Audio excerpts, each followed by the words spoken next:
آپ نے ارشاد فرمایا اپنی بیویوں کے لیے زیب و زینت اختیار کرو، میں قربان جاؤں۔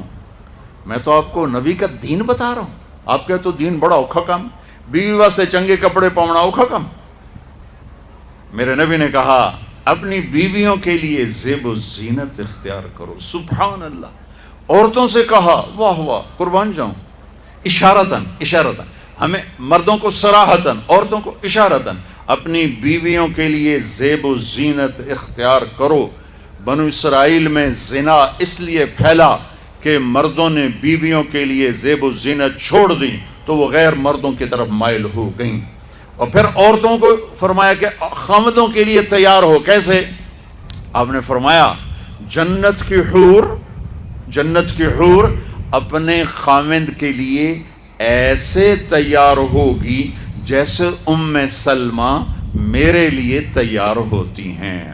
سبحان اللہ، سبحان اللہ۔ اب یہ عورتوں نے شادی پہ جانا ہو تو بیچارے مرد دی مصیبت آئی ہوندی ہے، اودیاں ترے جتیاں ترٹ جاندیاں نے کپڑے ڈھو ڈھو کے، اور خامد کے لیے تیار ہونا ہو تو انہوں موت پہ جاندی۔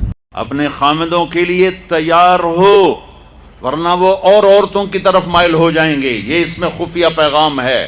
میرے نبی حیا والے ہیں، پاکیزہ زبان، پاکیزہ ذات۔ مردوں کو صراحتاً فرما دیا اپنی عورتوں کے لیے تیار ہوا کرو۔ بنو اسرائیل میں اس وجہ سے فحاشی پھیلی۔ اور پھر اشارتاً جنت کی حور اپنے خامند کے لیے ایسے تیار ہوتی ہے جیسے ام سلمہ اللہ کے رسول کے لیے تیار ہوتی ہیں۔ جب حضرت فاطمہ رضی اللہ تعالیٰ عنہ کی شادی ہوئی اور نکاح ہو گیا اور رخصتی 1 ماہ بعد، 2 ماہ بعد، 6 ماہ بعد، 1 سال بعد یا فوراً، یہ ساری روایات ہیں، لیکن زیادہ صحیح ہے کہ کچھ عرصے بعد رخصتی تھی، فوراً نہیں تھی۔ تو جب حضرت علی نے آ کے رخصتی کا مطالبہ کیا حضرت ام ایمن کے ذریعے سے، تو آپ نے حضرت حفصہ اور حضرت ام سلمہ اور حضرت عائشہ ان تینوں سے فرمایا کہ تم جانتی ہو نا میری بیٹی فاطمہ مجھے کتنی محبوب ہے، میری بیٹی کو دلہن بناؤ۔ اللہ اکبر، میری بیٹی کو تیار کرو۔ میں دین بیان کر رہا ہوں، بے پردگی نہیں، بے حیائی نہیں، زیب و زینت میرے دین کا حصہ ہے، میرے نبی کی شریعت ہے۔ میرا نبی خوبصورت دین لے کر آیا ہے، ایک خوبصورت زندگی لے کر آئے ہیں۔ یعنی ہم نے کہاں سے عجیب و غریب دین کے فلسفے نکال لیے ہیں۔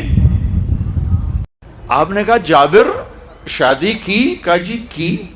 کہا کماری سے کہ بیوہ سے؟ کہا جی بیوہ سے کی۔ کہا اللہ بکرن فتلاعبک وتلاعبها، ارے تو نے کماری سے کیوں نہ کی؟ وہ تجھ سے کھیلتی تو اس سے کھیلتا۔ میں میرے نبی کا دین بیان کر رہا ہوں۔ آپ کیا سمجھنا صرف رمضان کے روزے رکھنا دین ہے؟ ہاں وہ دین ہے، بہت بڑا حصہ ہے دین کا۔ عبادت میرے دین کی بیس ہے، بیس ہل گئی تو ساری عمارت گر جائے گی۔ نماز نکل گئی، روزہ نکل گیا، زکوٰۃ نکل گئی، حج نکل گیا، پیچھے کیا رہ گیا؟ ساری عمارت ٹوٹ گئی۔ لیکن یہ بیس کو عمارت نہیں کہتے، ہاں بیس پر عمارت کھڑی ہوتی ہے۔ میں عمارت کے کچھ خد و خال بتا رہا ہوں، کچھ نقش و نگار بتا رہا ہوں کہ میرا نبی دین کی عمارت ہمیں کیسے دے کر گئے۔ کبھی آپ نے میلا کپڑا نہیں پہنا، پرانا کپڑا پہنا، پیوند لگا کپڑا پہنا، میلا کپڑا زندگی بھر نہیں پہنا، زندگی بھر۔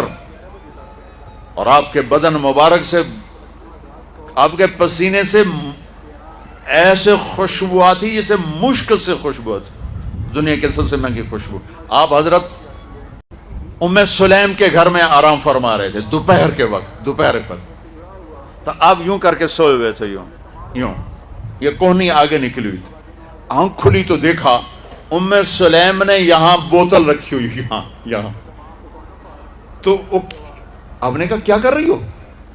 تو وہ کیا تھا، چونکہ گرمی، پنکھے تو ہے نہیں، پسینہ یہاں سے نیچے گر رہا تھا، ام سلیم نے نیچے بوتل رکھی ہوئی تھی اور وہ سارا پسینہ اس کے اندر جمع کر رہی تھی. کہا ام سلیم کیا کر رہی ہو؟ کہا یا رسول اللہ یہ آپ کا پسینہ اکٹھا کر رہی ہوں، یہ مشک سے زیادہ خوشبودار ہوتا ہے. میرے نبی نے کبھی گندے کپڑے نہیں پہنے، کبھی میلے کپڑے نہیں پہنے. پرانا پہنا ہے، پیوند لگا پہنا ہے، میلا نہیں پہنا. میرا دین یہ نہیں کہتا کہ ایسی شکل میں آ جاؤ کہ لوگ بھاگنے لگ جائیں. سب سے زیادہ عزت اہمیت دو. شادی کے بعد ماں باپ کا حق پیچھے، بہن بھائیوں کا حق پیچھے، حتیٰ کہ اولاد کا حق بھی پیچھے ہے اور خاوند کا حق پہلے ہے. بہت سی عورتیں اپنی نادانی کی وجہ سے ماں باپ کے پیچھے لگ کر اپنے خاوند کو چھوڑ دیتی ہیں، خاوند کو ذلیل کر دیتی ہیں. اپنے بچے کے پیچھے لگ کے اپنے بچوں کی وجہ سے اپنے خاوند کو بے عزت کرتی ہیں. بہت سے باپ اپنے بچوں کی وجہ سے بیوی کو بے عزت کرتے ہیں، یا اپنے ماں باپ کی وجہ سے بیوی کو بے عزت کرتے ہیں. یہ سب بے اعتدالیاں میرے معاشرے میں ہیں. اللہ کا واسطہ دیتا ہوں، ایک دوسرے کو عزت دو، رشتوں کو عزت دو. ہر ایک کا اپنا مقام ہے، ہر ایک کو اپنے مقام پر رکھو. ماں باپ کی وجہ سے بیوی کو بے عزت نہ کرو، بیوی کی وجہ سے ماں باپ کو بے عزت نہ کرو، بیوی اپنے ماں باپ کی وجہ سے خاوند کو بے عزت نہ کرے. یہ وہ رشتہ ہے جس میں اولاد بھی نہیں داخل ہو سکتی. اولاد کو بھی پیچھے کیا گیا ہے خاوند اور بیوی کے رشتے میں. اور یہ وہ رشتہ ہے جس سے میرے اللہ نے اپنی نشانیوں میں سے ایک نشانی بتایا ہے. ایک نشانی، من آیاتہ ان خلقکم من تراب. میں ٹپس پڑھتا ہوں آیات کے، ساری آیت نے. میری بہت بڑی نشانی تو میں مٹی سے بنایا. واقعی نشانی ہے نا بھائی؟ ارے بولو. من آیاتہ خلق السماوات والارض. میں نے ایک آیت چھوڑ دی، بعد میں پڑھوں گا. میری بہت بڑی نشانی زمین آسمان کا بننا. واقعی بہت بڑی نشانی. من آیاتہ منامکم باللیل والنہار. میری بہت بڑی نشانی تمہارا سو جانا اٹھنا. واقعی بہت بڑی نشانی. من آیاتہ یریکم البرق خوفا وطمعا. میری بہت بڑی نشانی بادل، بجلی، گرج، بارش. واقعی. من آیاتہ ان تقوم السماء والارض بامرہ. میری بہت بڑی نشانی زمین آسمان کھڑے ہوئے ہیں. من آیات ان یرسل الریاح مبشرات. میری بہت بڑی نشانی کہ گرم ہوائیں ایک دم ٹھنڈی ہو کر بادل لے کر آتی. اب میں وہ آیت پڑھتا ہوں جو میں نے چھوڑ دی تھی، اور جو شاید آپ نے اس اینگل سے کبھی سوچا نہ ہو کہ اللہ کس چیز کو اپنی نشانی کہہ رہا ہے اور کتنی بڑی بڑی نشانیوں میں اس کو لا رہا ہے. میری بہت بڑی نشانی مٹی سے بنایا. میری بہت بڑی نشانی زمین آسمان بنایا. میری بہت بڑی نشانی جاگنے سونے کا سلسلہ بنایا. میری بہت بڑی نشانی بارش، بجلی، گرج، چمک. میری بہت بڑی نشانی زمین آسمان کا تھمے رہنا. میری بہت بڑی نشانی ہواؤں کا بادل لانا. اب سنو. من آیاتہ ان خلق لکم من انفسکم ازواجا لتسکنوا الیہا وجعل بینکم مودۃ ورحمہ ان فی ذلک لآیات لقوم یتفکرون. اللہ اکبر. صرف یہاں یتفکرون کا لفظ اللہ لے کر آئیں کہ غور کرو گے تو پتہ چلے گا نشانی کیا. میرا اللہ کہہ رہا ہے کہ میری بہت بڑی نشانی ہے کہ میں نے خاوند اور بیوی کا رشتہ بنایا. کبھی یہ اس طرف دھیان گیا کہ یہ جو ہم خاوند بیوی بیٹھے ہیں یہ اللہ کی بہت بڑی نشانی کبھی خیال ہے؟ اللہ اکبر. اللہ نے ماں باپ کا رشتہ بنایا، اسے نشانی نہیں کہا. اللہ تعالیٰ نے اولاد کا رشتہ بنایا، اسے نشانی نہیں کہا. اللہ نے دادے پوتے بھی جتلائے، اسے نشانی نہیں کہا. اللہ نے پھوپھی خالہ بھی بتائیں، دادیاں نانیاں بھی بتائیں، اسے اللہ تعالیٰ نے نشانی نہیں فرمایا. نشانی کسے فرمایا؟ خاوند اور بیوی. یہ میں نے رشتہ بنایا، یہ میری کتنی بڑی نشانی ہے. اس ایک رشتے کو باقی رکھنے کے لیے سینکڑوں آیات ہیں، سینکڑوں آیات. اور طلاق سے نفرت کا اظہار. میرے نبی نے کہا علی طلاق سے بچنا. جب طلاق دی جاتی اللہ کا عرش کانپ اٹھتا ہے. ناجائز طلاق، بے جا، ضرورت کی وجہ سے طلاق لی بھی جا سکتی ہے، دی بھی جا سکتی. یہ میں ایک اضافہ کروں گا. بہت سی بچیاں نہیں گزارا ہو رہا، خاوند بدتمیز ہے یا سسرال ظالم ہے، وہ کہتی ماں سے میرا گزارا نہیں ہو رہا، میری جان چھڑا دو. نہیں بیٹی گزارا کرنا ہوگا, صبر کرنا ہوگا, گزارا کرنا ہوگا, یہیں رہنا ہوگا. یہ ماں باپ کا ظلم ہے, یہ ماں باپ کا اپنی اولاد پر ظلم ہے. ہمارا تو زمیندارہ ماحول ہے پنجاب کا. میں نے اپنے ہی خاندان کی بتاتا ہوں, بچیوں پہ ظلم ہوتے دیکھے, پھر ان کی فریادیں بھی سنی, پھر ان کے ماں باپ کا ظلم دیکھا. اتنا ہی رہنا ہے, اتنا ہی گزارا کرنا ہے, بس اساں ایک باری تیرا کر دیتا ہے, ہن اساں کوئی نہیں کرنا, پچھا مڑ کے نہ پیاویں, جویں کرنا ہی کر, ساڈا کوئی ذمہ نہیں.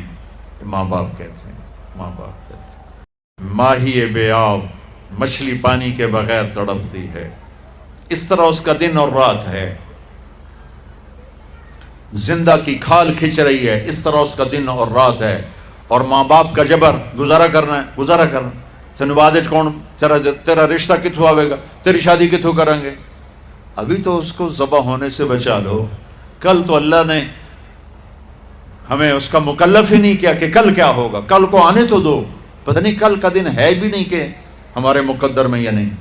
ہم کل کے لیے اپنی بچیوں کو ذبح کر دیتے. میں نے ان کو تڑپتے دیکھا. میں صرف اپنی فیملی کی بات اوروں کی فیملیوں کی بات جہاں جہاں تعلقات, کہیں رشتہ قریب کا ہے, لڑکی بدتمیز ہے, بچہ شریف ہے, وہ کہتا ہے ابا جی میں طلاق دینا چاہتا ہوں, میرا اس سے گزارا نہیں ہے, زبان شدید ہے. آئے میرے بھائیو, گھروں کی آبادی اللہ کی قسم, مالدار ہو یا غریب ہو, صرف اچھے اخلاق سے ہوتی ہے. اور گھروں کی بربادی مالدار ہو یا غریب ہو, برے اخلاق سے ہوتی, برے اخلاق سے. دو واقعے اوپر نیچے ہوئے. ایک خاتون ملی, مجھے تعارف کرایا گا کہ ایک خاتون آ رہی ہیں, ان کے خاوند کھربوں پتی ہیں, کھربوں پتی. ٹھیک ہے جی آؤ. اس خاتون نے آتے ہی رونا شروع کر دیا, مولانا لوگ مجھے خوش قسمت سمجھتے ہیں کہ میں بہت بڑے مالدار کی بیگم ہوں, میرا دل زخمی ہے, میرے خاوند کا سلوک اچھا نہیں, میں دولت کو آگ لگاؤں, یہ ہیرے کے سیٹ کو میں کیا کروں جب اس کا سلوک ہی میرے ساتھ اچھا نہیں. چند دن کے بعد ایک نوجوان ملا, مولانا میں اپنی زندگی سے تنگ ہوں, میری بیوی انتہائی بدتمیز ہے, انتہائی زبان دراز ہے, میں اپنی زندگی سے تنگ آ چکا ہوں, 3 بچے ہو چکے ہیں, طلاق دے نہیں سکتا, میں کیا کروں. یہ روزمرہ کے واقعات ہیں. تو ضرورت کے لیے طلاق دی جا سکتی ہے, لی جا سکتی ہے, نہ عیب ہے نہ تانا ہے, نہ ذلت ہے نہ کوئی داغ ہے. لیکن ابھی فیصل آباد سے ایک بچی ملی, اس کی بچی گود میں, طلاق کیوں ہو گئی؟ کہا سسرال نے کہا بچی کیوں پیدا ہوئی ہے, گھر واپس جا. طلاق دے دی. بچی پیدا ہونے پہ طلاق دے دی. پچھلے ہفتے ملا ہوں, پچھلے ہفتے. کیا قصور ہے جی, بچی پیدا ہوئی, طلاق دے دی. اور یہ 3 دن پہلے اسلام آباد میں خاتون ملی کہ سسرال نے گھر سے نکال دیا, کیوں 3 بچیاں گھر سے نکال دی, 3 بچیاں پیدا ہونے پر گھر سے نکال دیا. یہ بھی اسی دیس کی کہانی ہے, یہ بھی اسی دیس کی دکھ بھری داستان ہے. ظلم صرف وہ نہیں جو بھتہ کی پرچیاں آ رہی ہیں اور جو دہشت گردی ہو رہی ہے, یہ گھر جیسے وہ بہت بڑا ظلم ہے, ایسے یہ بھی بہت بڑا ظلم ہے کہ کہیں بچیاں ذبح ہو رہی ہیں, کہیں بچے ذبح ہو رہے ہیں.